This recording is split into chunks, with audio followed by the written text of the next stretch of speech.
earthquake drill has been conducted for residents near Angat Dam in Bulacan.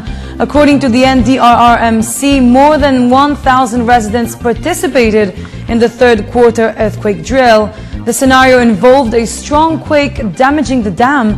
According to Director Edgar Ollet, they want residents there to know what to do in such a scenario. Similar earthquake drills will also be held in other residential areas near dams. Number one is kahandaan.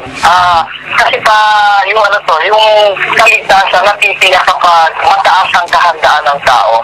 Pag seryoso yung kanilang yung paghahanda sa anumang kalamidad at sakuna, ito ay bababa yung ating casualty. Ito ang gagawin namin, tapos lahat na siguro ng mga dams sa buong Pilipinas magkakaroon ng ganitong simulated community-based dam scenario